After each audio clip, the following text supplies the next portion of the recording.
আসসালামু আলাইকুম। সম্মানিত ভিউয়ার্স, এটা হচ্ছে আমার প্রথম কোম্পানি। আমি স্টার্ট করেছিলাম 2011 দিকে। এটা হলো পিইটি ফ্লেক্স, পিইটি বোতল ফ্লেক্স।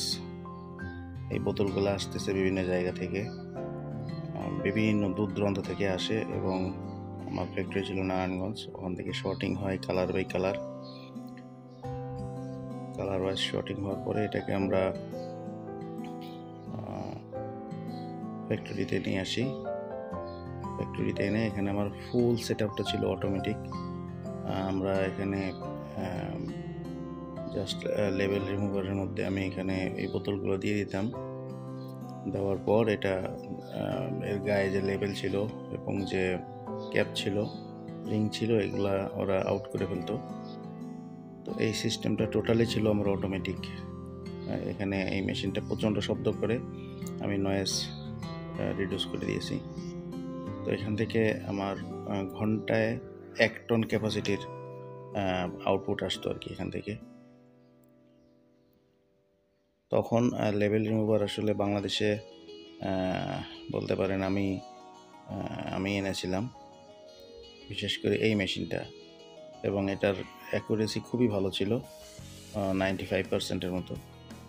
তো এখান থেকে লেবেল রিমুভ হওয়ার পরে এটা বেল্ট কনভেয়ারে করে ক্রাশারে চলে যেত। ক্রাশার থেকে কয়েকটা স্টেজে ওয়াশ হওয়ার পরে আমাদের এখানে হট ওয়াশ বা কোল্ড ওয়াশ যে ড্রাম ছিল, ড্রামের মধ্যে গিয়ে পড়তো।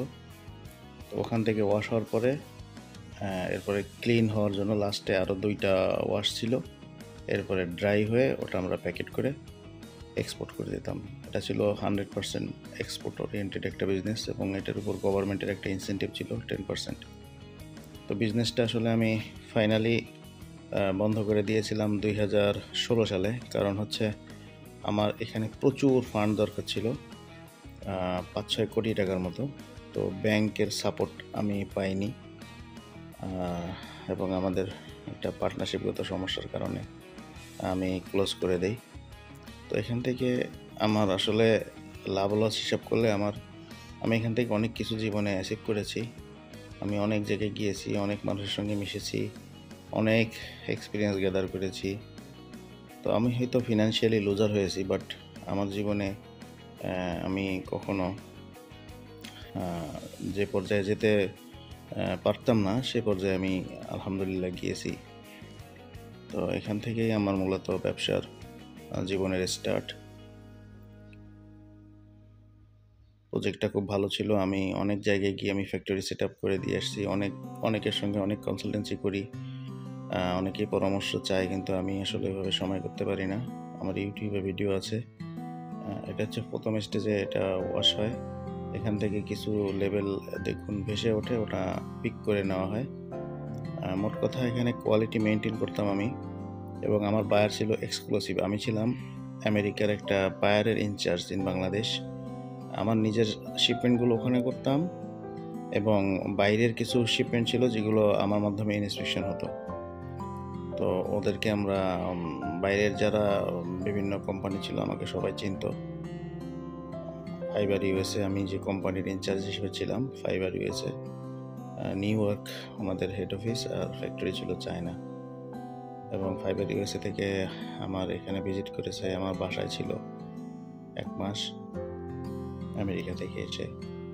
তো আমাকে হাতে কলমে শিখিয়ে দিয়েছে কিভাবে কোয়ালিটি মেনটেন করতে হয়, কিভাবে এটার ফরেন ম্যাটেরিয়ালসগুলোকে আলাদা করতে হয়, কিভাবে এটার পিভিসিগুলো কন্টেন্টগুলোকে আলাদা করতে হয়, কিভাবে কোয়ালিটিগুলোকে খুব স্ট্যান্ডার্ড মেনটেন করতে হয়।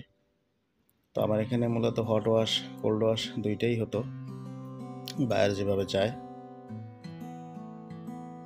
এবং আমার এখানে কিছু বিশ্বস্ত লোকজন ছিল, আমার নিজের ভাই, মামাতো ভাই, এদেরকে আমি এখানে রেখেছিলাম যেন কোনো রকমের সমস্যা না হয়। এবং শিপমেন্টের আগে সবাই কঠোর পরিশ্রম করত। এবং এখানে যে মহিলাগুলো ছিল, এখান থেকে দেখা যায় কিছু পিভিসি মিশে যেত এর সঙ্গে। পিভিসিগুলোকে পিক করা হতো আলাদা এবং ফ্যানে উড়িয়ে দিতাম। পিভিসি হচ্ছে পিইটির সবচেয়ে বড় শত্রু। এটা একসঙ্গে মিক্স হলে সুতাটা কেটে যায়, এই জন্য এই পিভিসিটাকে সবসময় আউট করে দিতে হয়। কিন্তু এই পানির যে বোতল থাকে, বোতলের সঙ্গে যে পাতলা একটা পলিথিন দিয়ে মুখটা সিল করা থাকে, এটি হচ্ছে মূলত পিভিসি। এটা ওই আলাদা শর্টিং করা যায় না, এটা ওর সঙ্গে মিক্স হয়ে কেটে যায়, যে কারণে এটা একটা ক্ষতির কারণ হয়। 2016 সালে স্টপ করার পর আমি মূলত আলু রপ্তানি শুরু করি। আলু রপ্তানি করার পর আমি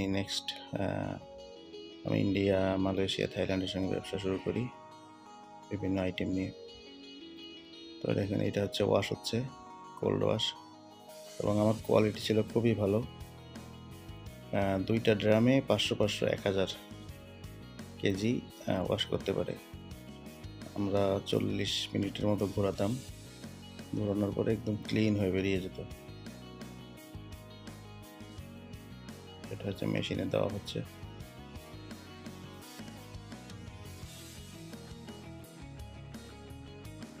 আমরা পুরা একটা বড় বড় যে ডোবগুলো ছিল, ডোব এনে এখানে ঢেলে দিতাম। ঢেলে দেওয়ার পরে মেশিনে এটা টেনে নিয়ে যেত, যেটা ম্যানুয়ালি করতে গেলে একেবারে সারাদিন বসে একটা একটা করে লেবেল খুলে, এর রিং ক্যাপ খুলে, তারপরে ক্রাশারে কাটা, এটা অনেক সময় সাপেক্ষ ব্যাপার ছিল, যে কারণে আমি এই মেশিনটা মূলত নিয়ে আসি চায়না থেকে। তো এই লাইনটা টোটাল 120 ফিটের মতো লম্বা।